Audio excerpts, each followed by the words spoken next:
Nesta edição, o programa TVDH fala sobre os 40 anos do Centro das Mulheres do Cabo. Eu, Andréa Trigueiro, e a comunicadora comunitária Manina Aguiar recebemos a coordenadora-geral do Centro das Mulheres, Isabel Santos, feminista, especialista em direitos humanos, gênero e políticas públicas, filósofa, psicanalista e terapeuta comunitária. O TVDH é uma iniciativa da Cátedra Unesco-Unicap de Direitos Humanos Dom Helder Câmara. O programa é produzido por estudantes de jornalismo do projeto de extensão EduComDH, Educomunicação e Direitos Humanos na Mídia, com a parceria da Cátedra Luiz Beltrão de Comunicação, o Centro Dom Helder Câmara de Estudos e Ação Social, o Movimento dos Trabalhadores e Trabalhadoras Rurais Sem Terra, o MST, o Centro das Mulheres do Cabo e o Centro de Cultura Luiz Freire.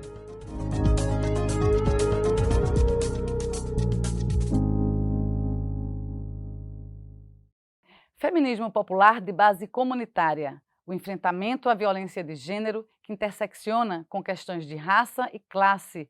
A busca por direitos básicos fundamentais, água, saúde, trabalho, renda, o combate à evasão escolar e a defesa do direito à educação.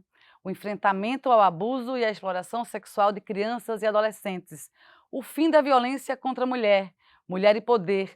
Tudo isso junto e misturado, tendo o direito humano à comunicação como uma coluna e linha mestra de sua incidência política. Alguém aí se identificou com esses temas? Estamos falando dos 40 anos de uma instituição feminista que mudou a história do Cabo, uma cidade na região metropolitana do Recife que tem praias belíssimas e onde os índices de violência são alarmantes, assim como em muitas cidades desse país. Manina, Bel, estou emocionada de receber vocês. Muito obrigada por estarem aqui. Queria que vocês começassem contando essa história, que é pela luta por água, algo que não interessa só as mulheres. Conta um pouquinho dessa história para a gente.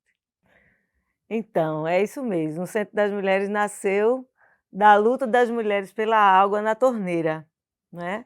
Então, lá nos anos 80, mais precisamente em 1984, Efigênia Oliveira, que é a nossa criadora, fundadora do Centro das Mulheres do Cabo, começou a mobilizar as mulheres de Ponte dos Carvalhos, que é um distrito do Cabo de Santo Agostinho, para lutar pela água na torneira, porque à época as mulheres iam para os chafarizes carregar água para lavar roupa, para fazer os trabalhos domésticos.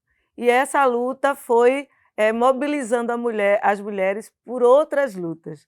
Então, começou com a luta pela água, onde elas conseguiram assinaturas, fizeram abaixo-assinado, vieram para a Compesa, reivindicar esse direito e conseguiram trazer água para a torneira. E aí se animaram e, com o apoio da Efigênia, começaram a também se mobilizarem por outras lutas. Então, foi assim que nasceu o Centro das Mulheres do Cabo, na luta pela água, e depois se enveredou para outras políticas que, à época, eram muito ausentes no Cabo. Sim. Manina, você não estava lá nesse período, mas você também tem uma experiência gigante, né, de base comunitária. E aí eu queria te perguntar, é aí já que nascem esses alicerces do feminismo de base comunitária na tua leitura, ou ainda isso aconteceu mais adiante, porque aí ampliou-se um pouco, né, a própria incidência do centro. Como é que tu observa esse movimento? Então, Andréia, a minha ida para o Centro das Mulheres do Cabo aconteceu num momento muito doloroso da minha vida, que foi o fechamento de uma rádio comunitária e que lutava pela organização, pelo direito a um transporte, pelo direito a uma comunidade livre da violência, inclusive por água. E com o fechamento da rádio, né, teve uma quebra muito profunda dentro, inclusive, da organização comunitária. Nesse momento, eu fui convidada para fazer uma fala lá num projeto chamado Jovens Comunicadores, não por acaso tinha como uma das professoras Andréa Trigueiro, e aí foi aí que eu entendi esse recorte tão importante. Antes, eu trabalhava muito no campo comunitário e no campo da organização e do direito humano à comunicação. Foi no Centro das Mulheres do Cabo que eu aprendi sobre o que era feminismo, sobre o que era o feminismo popular e as lutas das mulheres por direitos. É realmente quem tem contato com o centro passa por uma transformação dessa compreensão da mulher como sujeito político. E é isso que o Centro das Mulheres faz e provoca nas pessoas que lá se aproximam e convivem. Por que a base comunitária do trabalho do centro, né? A gente tem no Cabo índices de violência contra jovens, contra mulheres, violência gritante, mas por que a base comunitária? A gente tem feminismos, né, quando a gente vai falar da luta feminista, a gente tem o feminismo negro, a gente vai ter diferentes campos, né, atuando juntos, mas por que a base comunitária? Tinha a ver com esses índices socioeconômicos de violência ou era outro, ou foi outro motivo que levou para esse caminho? Então, tem a ver justamente de onde o centro nasceu, né? O centro nasce justamente das comunidades de base, né? Das mulheres que estavam naquele reduto, que eram também, que tinham várias necessidades. Então, a questão da violência contra a mulher, que sempre foi muito forte, contra meninas. O Cabo, por ser uma cidade litorânea, que tem belas praias, como você falou, é também uma cidade que recebe muito turista, muitos homens que vêm para trabalhar nos complexos, nas empresas de swap, tudo isso amplia essa questão da violência contra a mulher, contra meninas. E aí o centro nasce nessa base comunitária, nesse lugar onde a mulher está lá, frequentando, atuando, vivendo, tentando sobreviver. Então, por isso que a gente diz que o Centro das Mulheres faz o feminismo popular, que é o empoderamento dessa mulher na sua própria base, né? Para que ela consiga entender que ela é um sujeito político e que ela pode conquistar direitos a partir daquela luta na comunidade. Então, o centro ele tem um trabalho muito voltado para as organizações comunitárias. A gente trabalha com as mulheres, mas a gente quer que elas atuem na sua própria base. Então, que elas se engajem na associação de moradores das comunidades, que ela crie clubes de mulheres ou clube de mães, que no início a gente tinha alguns clubes de mães, hoje não tem tanto, tem mais organizações de mulheres, grupos de mulheres, mas na época que o centro nasceu tinha clubes de mães, nas próprias escolas das comunidades, essas mulheres terem uma atuação, se envolverem também na dinâmica, né, das coisas que tem na comunidade, nos equipamentos sociais, na luta pela saúde, nos postos de saúde. Então, por isso que a gente diz que o centro faz esse feminismo popular, porque ele atua no lugar que a mulher está.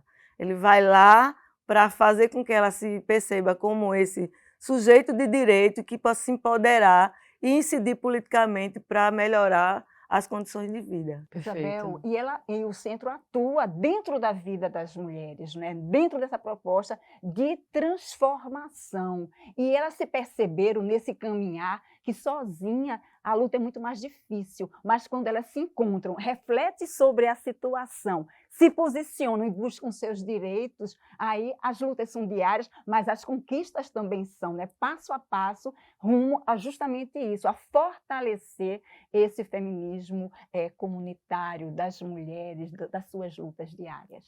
Perfeito, e a gente vai continuar falando sobre conquistas e lutas, porque no próximo bloco, Luiz Lima conta pra gente que o Centro das Mulheres do Cabo foi quem primeiro acionou a Lei Maria da Penha no Brasil. Você vai conhecer a história de Cileide e de Lucidalva. A gente volta num instante.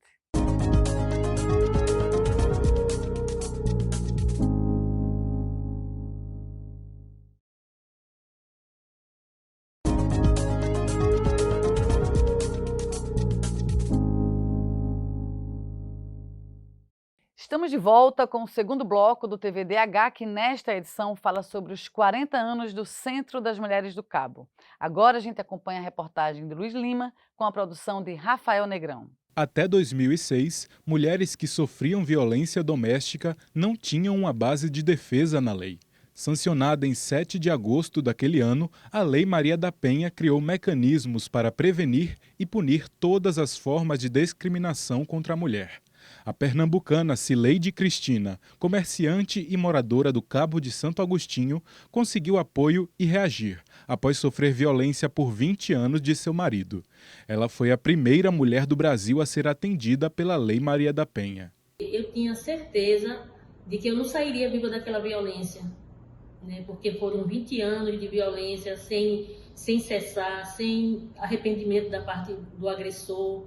Então era uma coisa que não tinha saída, que não tinha luz no fim do túnel, sabe? Para mim, aquilo ali eu ia morrer sem ver meus filhos crescer, ou eu ia matar um dos meus filhos, porque uma hora meus filhos iam, né, se cansar de ver, de apanhar também, de sofrer tudo aquilo. Foi por meio do Centro das Mulheres do Cabo que Cileide Cristina conheceu a advogada Lucidalva Nascimento e conseguiu apoio e suporte para lutar contra as agressões de seu ex-companheiro. A partir do momento que houve toda essa discussão acerca da Lei Maria da Penha, e quando, de fato, eu estava no Centro das Mulheres do Cabo, e chegou a Cileide e trouxe o seu caso para a gente, e era logo após que a lei tinha sido promulgada, e a gente consegue levar o caso de Cileide para a delegacia e saber que a Lei Maria da Penha foi executada naquele momento, foi de uma importância muito grande, não apenas para mim, mas para o movimento de mulheres, para a questão dos direitos humanos, para a própria Cileide. Uma das ferramentas da Lei Maria da Penha, que completa 18 anos em 2024, é a medida protetiva, que pode ser pedida pela própria mulher agredida e pode render até a prisão do agressor. Segundo a Câmara Federal, mais de 300 mil vidas foram salvas por essa legislação. O esforço do Centro das Mulheres do Cabo para salvar Cileide das agressões não foi em vão. Então foi uma mudança de vida completa, total, vida nova, sabe? Alegria, a minha gratidão é tanta que não dá para expressar em palavras. Porque imagine você viver 20 anos numa prisão, sendo torturada, apanhando, passando fome, só comia quando aquela pessoa permitia, e você se vê livre, liberta para ir para onde você quiser, para morar onde quiser, sozinha, acompanhada com os filhos, poder abraçar os filhos, poder passar um final de semana, uma festa. Naquele momento, a gente conseguiu, de forma rápida e de forma eficaz, fazer com que a lei ela saísse do papel, ela tomasse um corpo e ela foi devolver a Cileide a vida. Isabel, uma mulher para chegar onde Cileide chegou, com essa coragem de denunciar, de sustentar, não é um caminho tão fácil assim para a maioria das mulheres. Como é que vocês conseguiram fazer esse acolhimento e, ao mesmo tempo, esse encorajamento? Então, o Centro das Mulheres do Cabo é também pioneiro nessa questão do enfrentamento à violência contra a mulher no Cabo. Nós fomos a primeira entidade a criar um centro de referência de atendimento às mulheres e meninas em situação de violência. E Lucidalva Nascimento era justamente a advogada que trabalhava dentro do centro, nesse centro de referência. E aí a gente fazia um trabalho também nas comunidades de levar a informação de que as mulheres que estivessem passando por uma situação de violência podiam nos procurar, porque elas não estavam sozinhas. Como ainda hoje a gente diz, né? Elas não estão sozinhas. E foi através desse trabalho nas comunidades que o centro ia para a comunidade, para divulgar o trabalho do centro, para convidar as mulheres que estivessem passando por aquela situação a nos procurar, que a filha de Cileide pegou um panfleto e falou para a mãe dela que podia ter solução àquela história dela. E, infelizmente, não sei, ela conta essa história que o agressor fez ela comer esse panfleto, quando ele achou o panfleto lá escondido debaixo do paninho da geladeira. Mas aí isso foi a gota d'água também para que ela tivesse coragem e fosse nos procurar. E através dessa procura a gente fez todo o encaminhamento, acolheu Cileide, levou para a delegacia, e estava sendo um momento que a Lei Maria da Penha estava sendo implementada e que Lucidalva teve inclusive que ajudar o delegado a fazer todo o processo, porque eles ainda não estavam apropriados, né, de como fazer. Então foi assim, o centro, para a Cileide chegar lá, como outras mulheres, a gente teve um processo inicial de preparar esse caminho, né? Como hoje a gente tem outros processos. Por exemplo, a gente hoje tem o Comitê de Monitoramento da Violência e do Feminicídio no Território Estratégico de Suape, que é um nome bem grande, a gente chama CONFEM. É um comitê criado por organizações feministas e também por gestoras de política pública para as mulheres de 11 municípios da Mata Sul, que a gente articula esse grupo para criar estratégia de como dar enfrentamento às questões de violência contra a mulher. Então, hoje é outro momento, porque o Cabo já tem uma rede que atende as mulheres em situação de violência, tem vários equipamentos que, fruto da nossa luta também, da nossa incidência para que o Cabo tivesse delegacia, centros de referência, secretarias e que tivesse uma manutenção desses equipamentos também a contento. Então, hoje a gente encaminha a mulher para essa rede, mas naquela época não tinha, tinha só o centro. E ainda hoje elas procuram o centro. Elas são acolhidas, são ouvidas, a gente faz todo esse processo de acolhimento e encaminha ela para o lugar que ela pode fazer a denúncia, pode ser assistida, pode ter todo o encaminhamento nessa questão jurídica também. Manina, você é responsável pelo Rádio Mulher, que é um programa que o Centro, né, desenvolve já há muitos anos, numa rádio comunitária lá no Cabo, que é a Rádio Calheta. E eu queria te perguntar qual é a importância da comunicação, já que ela é uma estratégia bastante transversal dentro da ação do centro. Qual a função dessa comunicação comunitária, dessa comunicação popular na consciência, na conscientização dessas mulheres? Por exemplo, as mulheres às vezes nem sabem que são vítimas de violência ou elas não sabem onde procurar. A comunicação comunitária, nesse caso, ela contribui de que maneira para esse encorajamento e esse acolhimento? Eu acho que tem 2 fatores muito importantes. Primeiro, a trajetória do Centro das Mulheres do Cabo, né, em levar informações de várias maneiras, a partir inclusive dos panfletos, e depois através das rodas de diálogo junto à comunidade, e por compreender também que a comunicação é um direito humano. E é importante dar visibilidade às lutas e ampliar a voz dessas mulheres. Então, o programa Rádio Mulher, ele tem como esse objetivo, que é trazer as mulheres dos bairros, trazer as mulheres que são também da academia, que são letradas, mas para manter o quê? Um diálogo com outras mulheres, a partir do acesso de informações sobre os seus direitos, tanto nos seus direitos civis, quanto nos seus direitos, principalmente, a ter uma vida sem violência. Eu acho que esse é um carro-chefe que toda a programação nossa, do Rádio Mulher, a gente está sempre atenta a levar a informação para que essa mulher se empodere e acredite no seu poder de transformação da sua vida. A programação é diária, cada dia da semana tem um recorte especial. Nas segundas-feiras é muito voltado para as mulheres das comunidades, sobre as suas lutas de transporte, saneamento, educação, saúde. Na terça-feira temos o recorte também de gênero e raça, por compreender que esse espaço é muito invisibilizado da mulher e a gente leva até elas, né, e dialoga com elas também sobre o seu dia a dia, sobre o que é o racismo. Nas quartas-feiras nós temos mídia e direitos humanos, que é justamente para compreender que meios de comunicação, como é que tratam as mulheres. É negando os seus direitos ou é valorizando? Qual é o papel de uma rádio comunitária comprometida, e principalmente de uma instituição como é o Centro, comprometido, né, com o engajamento, a luta, o empoderamento das mulheres. Na quinta, Mulher e Poder, porque para nossos direitos valer, tem que ter mulher no poder. E esse espaço é fundamental, né? Nós estamos num ano eleitoral e é importante que a mulher assuma esses espaços. E nas sextas-feiras a gente abre um leque, que são as sextas especiais, onde a gente abre para as mulheres trans e travestis ter a sua fala e a sua programação, a juventude, o espaço também socioambiental. Por que está dizendo tudo isso? Porque a gente compreende, sim, que a comunicação conduz a mulher aos seus direitos. E o Rádio Mulher é um espaço para que elas falem, divulguem e se empoderem cada vez mais. Muito bem, a gente vai seguir falando sobre isso, porque no próximo bloco tem o quadro Fala Povo. Cecília Bello foi às ruas para saber, na sua opinião, o feminismo é um problema ou uma solução? A gente confere as respostas já já.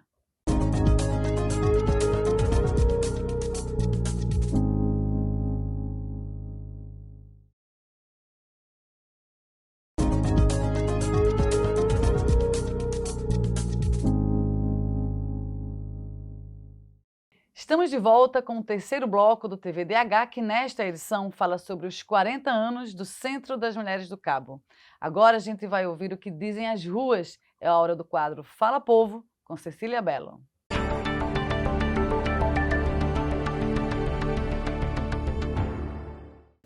No período de 2021 até 2023, foi registrada a queda de 4% no número de brasileiros que se consideram feministas ou apoiadores do feminismo, de acordo com uma pesquisa do Instituto Ipsos e ONU Mulheres.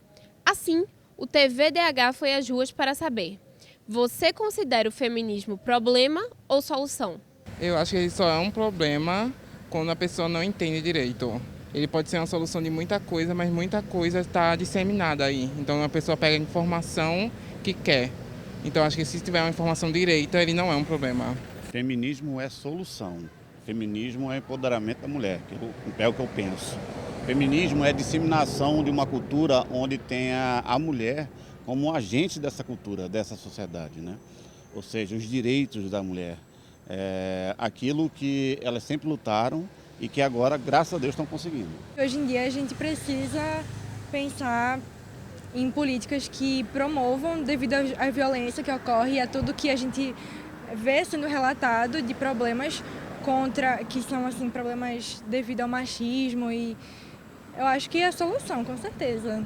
Bom, as nossas respostas das ruas foram até positivas e favoráveis, mas na experiência de vocês, o feminismo ainda assusta? Com certeza, André. O feminismo, infelizmente, as pessoas ainda não entendem que é uma ação política, né, que é um movimento que quer o empoderamento das mulheres, que não é uma luta de homens contra as mulheres, que não é a mulher querer ocupar o lugar dos homens.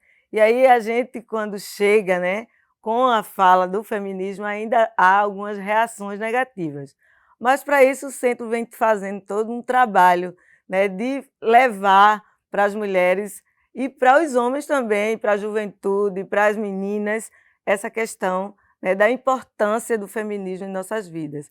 A gente tem, inclusive, um curso, que é a Escola Feminista de Formação Política e Econômica, onde a gente prepara as mulheres para se identificar e se reconhecerem enquanto feministas. Ao final do curso, geralmente, temos muito sucesso. A maioria das mulheres que passam pelos cursos da Escola Feminista se autodeclaram feministas. Algumas até já têm atitudes feministas e não sabiam que eram feministas. E, ao longo desses 40 anos, a gente tem também tido apoio de muitos companheiros, muitos homens que são parceiros nessa luta, que negam essa masculinidade tóxica e que querem também colaborar com a luta das mulheres por um mundo mais justo e mais igualitário. Então, tem sido assim. Não é fácil, é uma luta ainda árdua, porque nos caminhos a gente vai encontrando alguns obstáculos, mas, né, nós não desistimos, somos resistentes e resilientes também. Manilo, no bloco anterior você enfatizou muito, né, a importância da mulher estar no poder. E aí eu queria que você falasse um pouco mais sobre isso, porque é importante que a mulher esteja no poder, e aí linkando um pouco com essa nossa conversa a respeito desse medo que ainda existe com relação ao empoderamento feminino e ao feminismo como um todo. Por que a gente precisa estar em espaços estratégicos de poder? Então, eu vou começar falando sobre o feminismo, né? Por que incomoda tanto, né? Porque ele quebra barreiras, principalmente dentro de uma estrutura cultural patriarcal, machista, onde a figura do homem é sempre colocada no topo e as mulheres estão sempre assim na base, né, dessa pirâmide, e que não conseguem acessar postos de poder.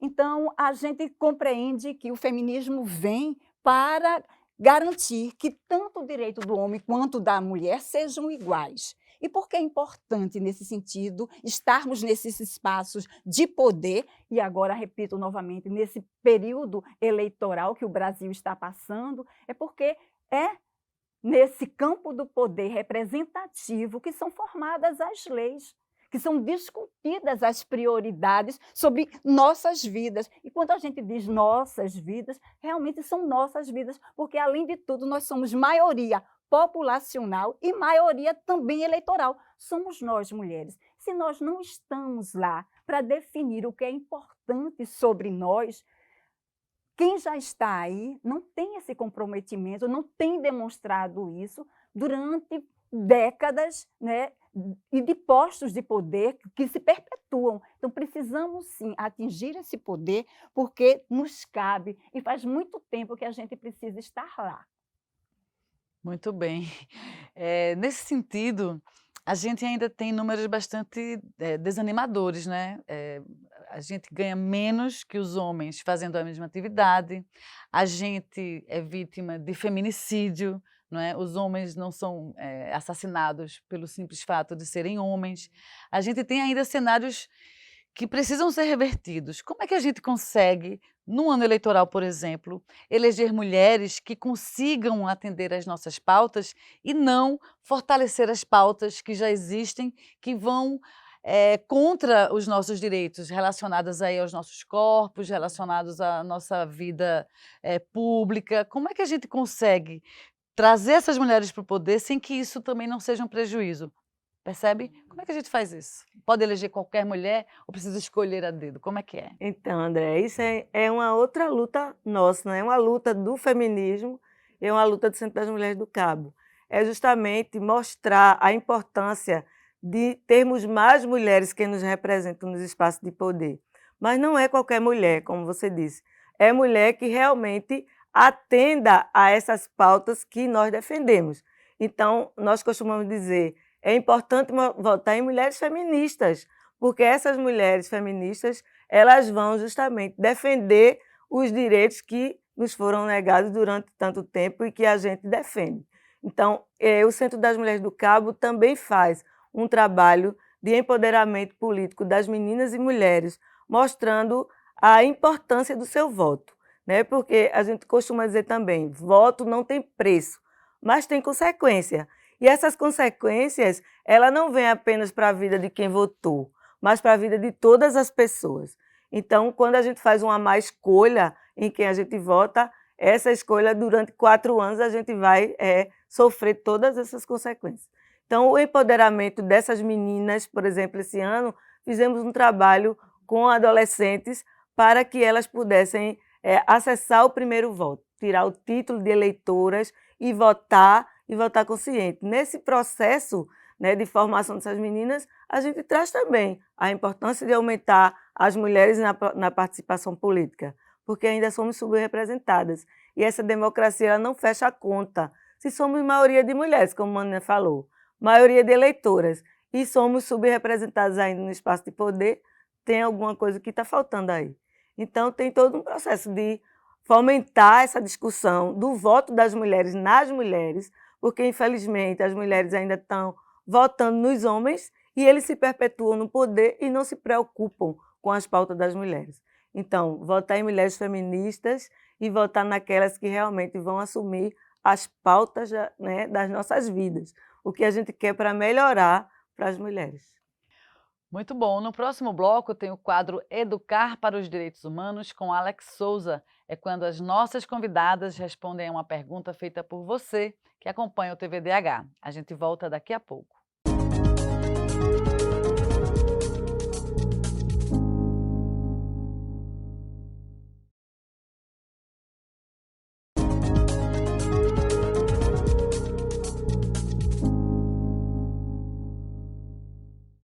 Estamos de volta com o quarto bloco do TV Direitos Humanos, que nesta edição tem como tema os 40 anos do Centro das Mulheres do Cabo.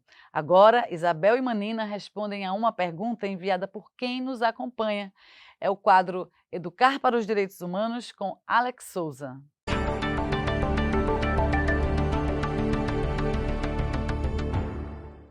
Em 2023, o Relógio da Violência, uma campanha do Instituto Maria da Penha, estimou que uma mulher sofria violência psicológica a cada 2 minutos no Brasil.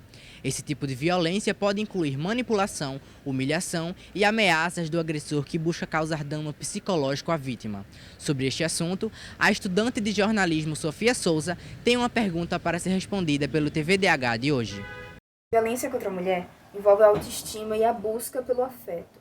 Essa busca acaba deixando as mulheres vulneráveis, principalmente pelos momentos que vêm antes ou depois desse quadro de violência. O que poderia fazer para reativar a autoestima, que envolve não só a beleza, mas também o intelecto dessas mulheres? A gente agradece Sofia Souza, estudante de jornalismo, pela pergunta. Isabel, a gente vai precisar agora que a terapeuta comunitária e psicanalista apareçam para responder essa pergunta, que tem aí um grau de complexidade, envolve aí aspectos psicológicos também, não é?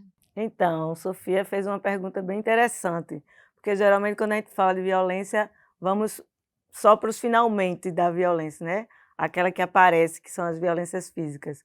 Mas ela traz justamente nessa pergunta o que a gente costuma trazer quando vai falar da Lei Maria da Penha para as mulheres, que a Lei Maria da Penha preconiza outros tipos de violência e não só a violência física, que é aquela que deixa marcas na vida no corpo, na pele, no rosto, mas a violência psicológica é uma dessas violências que afetam as mulheres que passam por essa situação, que é aquela violência que vai matando as mulheres na sua alma, né? Que vai afetando ela em todos os campos da sua vida também. E que o afeto, como ela falou, tem muito a ver com essa mulher permanecer nesse lugar da violência, porque o ciclo da violência que ela vive é justamente isso, ela tem aquele processo, depois ela acredita que pelo fato de ser apaixonada, de gostar daquela pessoa, ele promete que vai melhorar, que aquilo foi só porque ele estava bêbado ou porque ele estava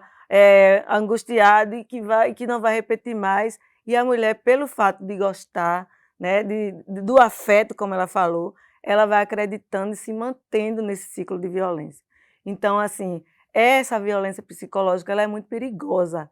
Ela bate na alma das mulheres e enfraquece essa mulher a ponto de ela não buscar ajuda.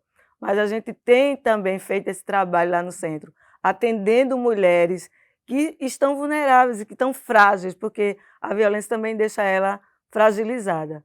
E dizer que ela não está sozinha, que é o primeiro sinal de ameaça, né? De se sentir também que ele está ameaçando a sua integridade psicológica, procure ajuda. Então, o Centro das Mulheres do Cabo está lá para lhe atender, para lhe encaminhar para os serviços, para mostrar a você que você não está só. Então, mulheres, cuidado, a violência não é só física, ela é psicológica, ela é patrimonial, ela é moral, ela é sexual. E todas essas violências são preconizadas pela Lei Maria da Penha e você pode procurar ajuda para sair desse ciclo. Não vacile, você não está sozinha. Manina, como a Isabel bem colocou, são muitas violências, vocês trabalham com enfrentamento à violência sexual, de meninas, inclusive, vocês atuam no enfrentamento ao feminicídio, o centro tem, na violência, um foco bastante relevante ainda. A violência apesar de outros temas que o centro também atua, mas a violência é o foco principal, é o maior problema hoje que a gente enfrenta, essas diversas violências que Isabel mencionou. Com certeza, porque isso faz com que a mulher fique desestruturada, não acredite mais em si, não se coloque como um sujeito digna de direitos. E essa violência vai minando aos poucos e ela fica sendo uma morta em vida.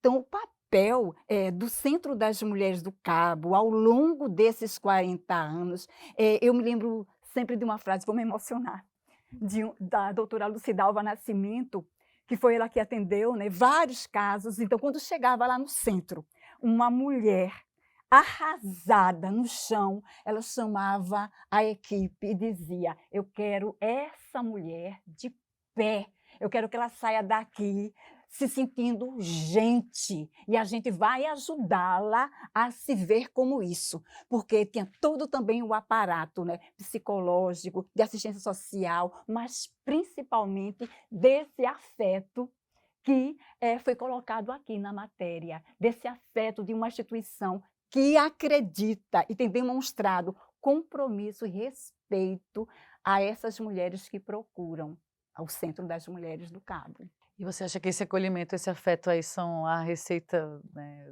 do avanço dessa luta contra a violência, esse acolhimento dessas mulheres, uma mulher que ajuda a outra, essa sororidade, isso aí é a tônica? É a tônica, é a sororidade, é a coisa de não largar a mão, como a gente fala, é de puxar a outra, não deixar que ela sucumba. E o Centro das Mulheres tem feito isso, com muito afeto, Manina? Tudo que a gente faz no centro tem esse afeto principal, esse carinho, esse cuidado com as mulheres, com as pessoas que a gente trabalha, com os jovens, com as adolescentes.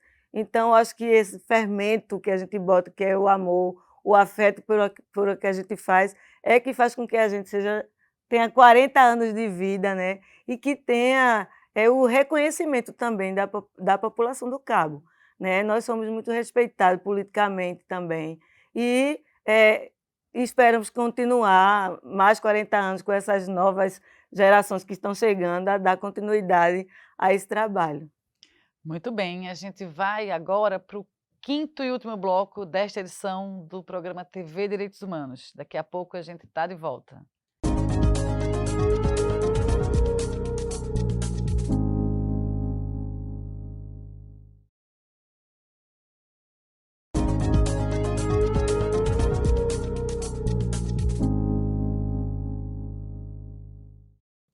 Chegamos ao quinto e último bloco do programa TVDH, que nesta edição fala sobre os 40 anos do Centro das Mulheres do Cabo. Para isso, contamos com a presença da coordenadora-geral do Centro das Mulheres, Isabel Santos, feminista, especialista em direitos humanos, gênero e políticas públicas, filósofa, psicanalista e terapeuta comunitária. Bom, a gente vai agora para esse último bloco e a gente agora escolhe um pouco o que quer falar, já que a gente fica um pouco mais livre em relação à temática. Eu queria começar o bloco porque a gente falou muito sobre o empoderamento, as mulheres no poder, as mulheres tomando consciência de que são vítimas da violência e o empoderamento econômico, não é? Qual a importância das mulheres terem renda, terem condições de arcar com, né, suas despesas nesse processo aí de enfrentar e retirar essa mulher desse lugar de violência? Essa é uma questão muito importante, né? Porque muitas mulheres permanecem no ciclo de violência justamente por conta da questão financeira.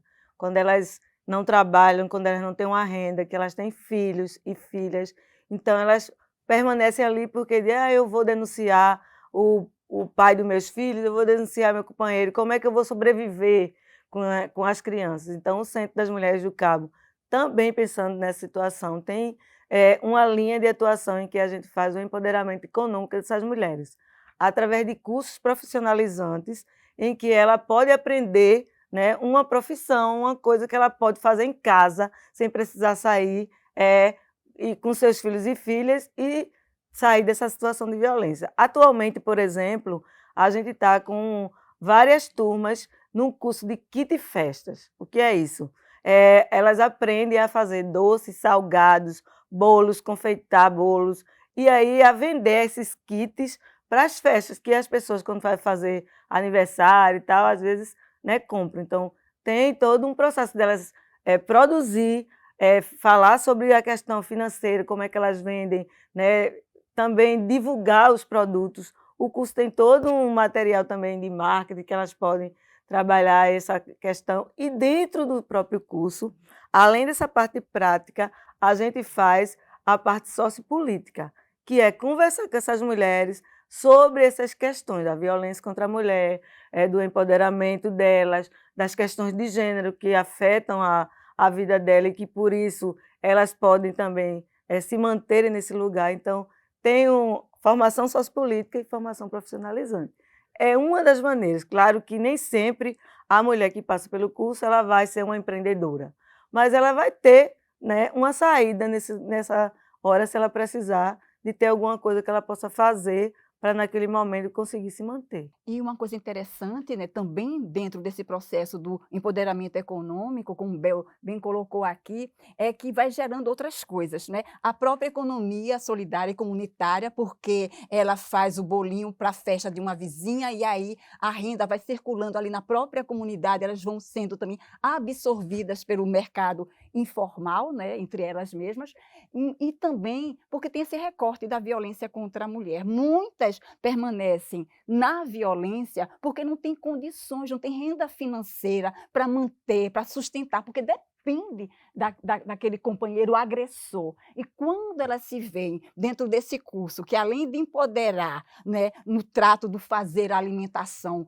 gostosa, saudável, tal, ela também vai se empoderando, se apropriando e criando coragem de romper esse ciclo de violência e começar também a agir de uma outra forma dentro de casa com aquele companheiro, né, que muitas vezes a agride, tanto chegando à questão, né, de dar um basta nisso, ou então aprendendo a dizer os nãos, a ter uma convivência onde essa violência não seja tão reprodutiva dentro do seu âmbito familiar. Então, é um recorte muito importante para que a gente compreenda a dificuldade de sair dessa violência. Por isso que Cileide é tão importante, né? Porque ela aguentou tudo isso. E quando ela quebrou essa barreira, ela quebrou porque ele queria agredir a filha. E chegou a agredir, ela não... porque queria bater na mãe, a filha se colocou no lugar, acabou apanhando e ela teve a coragem de denunciar. Mas porque ela também foi trabalhando, porque ela vendia bombons, né, Bel? Então, essa questão do empoderamento econômico é uma força para as mulheres também saírem. E o centro tem essa visão, né, para além das coisas, de transformar e possibilitar às mulheres saídas. E, às vezes, até entre elas mesmas. O que o centro faz, né, são programas, projetos, ações que deveriam estar na estrutura do Estado, né, porque as políticas públicas, elas existem, são dever do Estado para criar condições de acesso aos direitos. E aí eu te pergunto, né, pergunto para vocês, os movimentos sociais, as organizações não governamentais, o terceiro setor acabam preenchendo uma lacuna que o Estado deixa. Como é que andam hoje as políticas públicas para as mulheres? Porque, só para a gente, né, ter uma ideia, a gente teve, a partir do governo do presidente Bolsonaro, um desmantelamento da estrutura do Estado, né, que já funcionava, abrigando, acolhendo, encaminhando, protegendo, e a gente vem, a partir do governo do presidente Lula, com um otimismo aí de uma rearrumação. É isso mesmo? Como é que andam as políticas públicas hoje? As delegacias da mulher funcionam? Os centros de referência funcionam? Ou a gente ainda está rearrumando a casa?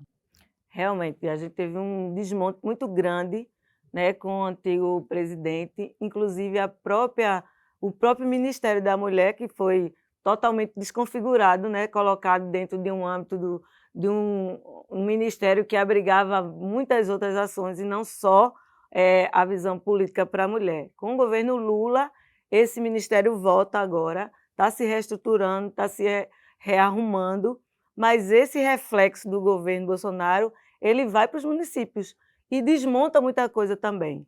Então, lá no Cabo, a gente tem hoje uma rede de enfrentamento à violência que está organizada, mas não era sempre assim, né? O Centro das Mulheres do Cabo foi muito para a rua, fazer incidência, gritar, não permitir que acabassem com as políticas das mulheres. Chegou momentos que iriam fechar a secretaria, né? E a gente foi lá, a Secretaria da Mulher, e a gente foi lá na rua e a gente fez mobilização, levou as mulheres para a porta da prefeitura, levou documento para entregar ao prefeito e não aceitando, e aí mantiveram. Mas, e hoje a gente tem uma secretária que ela é mais do nosso campo, ela é feminista, e ela ampliou um pouco mais essas políticas. Então, hoje a gente tem o centro de referência, tem uma delegacia de mulheres que a gente batalhou muito para que elas funcionassem 24 horas. Agora, no governo atual do Estado, ampliou-se do Carnaval para cá, mas até então não funcionava 24 horas e só durante a semana. Quando era no fim de semana, as mulheres são agredidas mais no fim de semana. Elas iam para a delegacia comum e eram, né, mais uma vez revitimadas pela violência. Mas o Cabo a gente pode considerar hoje que tem uma rede, né, de políticas públicas voltada para a mulher que funciona. Temos várias de violência, delegacia de mulheres, 2 centros de referência de atendimento às vítimas e o Conselho da Mulher, que a gente também tem assento no Conselho, e a Secretaria. Mas isso não é a realidade de todas as cidades, Andréa. Eu costumo dizer que o centro ele é muito implicante nesse sentido e a gente consegue muita coisa por conta da nossa incidência. Mas como temos uma atuação, por exemplo, no interior, é muito diferente. A maioria das cidades elas funcionam com uma coordenadoria ou uma diretoria de mulheres que tem 1 ou 2 pessoas, né, para fazer a política da mulher sem recurso, sem orçamento. Então, não é uma realidade, né, de todos os municípios ter a política da mulher arrumadinha, não. É uma visão ainda muito insignificante das pessoas que estão na gestão, que não prioriza essa política e que acha que botar uma secretaria ou uma coordenadoria lá só para dar nome à política é assim, não é. A gente percebe que ainda há muita ausência de governo nessa questão de fazer as políticas para as mulheres funcionar. E aí o papel do Centro das Mulheres do Cabo, dentro dessa trajetória todinha, serve de exemplo para os municípios vizinhos, não é, Bel? E aí eu queria até que você falasse um pouco sobre essa construção de centros da mulher em outros municípios a partir da experiência e do diálogo com o centro. É isso, a gente se torna um pouco mãe, né, desse movimento, pelo menos na Mata Sul. A partir do nascimento do centro, nós fomos também ramificando nosso trabalho para o interior, interiorizando essa política e o feminismo também. Então foram criados grupos de mulheres, centros de mulheres em vários municípios dessa região. A gente tem grupos de mulheres em Escada, em Ribeirão, Joaquim Nabuco, em Água Preta, Palmares, todos esses frutos desse trabalho de interiorização do centro. E a gente criou também com esses grupos uma articulação, chamada Articulação de Mulheres da Mata Sul, para que esses grupos possam se fortalecer e lutar, né, mais coletivamente, já que as políticas públicas não chegam, as mulheres se organizam e tentam também reivindicar. E agora a gente tem também o CONFEM, né, que é esse Comitê de Enfrentamento ao Feminicídio, que esses grupos também fazem parte, e agregamos a ele as diretoras ou coordenadoras de mulheres que fazem uma luta, mesmo estando no governo, parecida com a nossa. Elas querem melhorar a vida das mulheres, mas infelizmente ainda dependem, né, da gestão para funcionar. Mas com a pressão da sociedade civil, elas vão conquistando alguns espaços. Manina, Isabel, muito obrigada, o programa está chegando ao fim. Muito grata, muito feliz. O Centro das Mulheres é a minha casa também, é onde eu aprendi também sobre feminismo, onde eu aprendi sobre violência, sobre estarmos juntas, sororidade. Eu disse que não vou chorar, Manina, por favor, me ajude. Mas, infelizmente, a gente, né, não tem mais tempo. Eu queria, né, externar a minha construção, que foi também com vocês. Muito obrigada. Nós agradecemos o espaço, né? Dizemos que somos fãs também desse programa e espero que a gente possa ter contribuído, né, em levar um pouco mais desse feminismo para o mundo. E a gente espera que o Centro das Mulheres do Cabo tenha mais 40 vezes 40 anos para fortalecer essa caminhada, né? E que espaços assim como o TVDH só fortalecem a luta de quem acredita na comunicação como um direito humano, na luta das mulheres. Obrigada. O TVDH é uma iniciativa da Cátedra Unesco-Unicap de Direitos Humanos Dom Helder Câmara, produzido por estudantes de jornalismo do projeto de extensão EduComDH, Educomunicação e Direitos Humanos na Mídia, numa parceria com a Cátedra Luiz Beltrão de Comunicação, o Centro Dom Helder Câmara de Estudos e Ação Social, o Movimento dos Trabalhadores e Trabalhadoras Rurais Sem Terra, o MST, o Centro das Mulheres do Cabo e o Centro de Cultura Luiz Freire. Acompanhe a gente nas redes sociais e traga sugestões. Anota aí, @programa tvdh.unicap. Também estamos no YouTube, nos canais Jornalismo Unicap e e Cátedra Dom Helder Câmara. Lá você encontra outras edições do programa, sempre com o tema dos direitos humanos. Agradecemos pela sua companhia e até a próxima.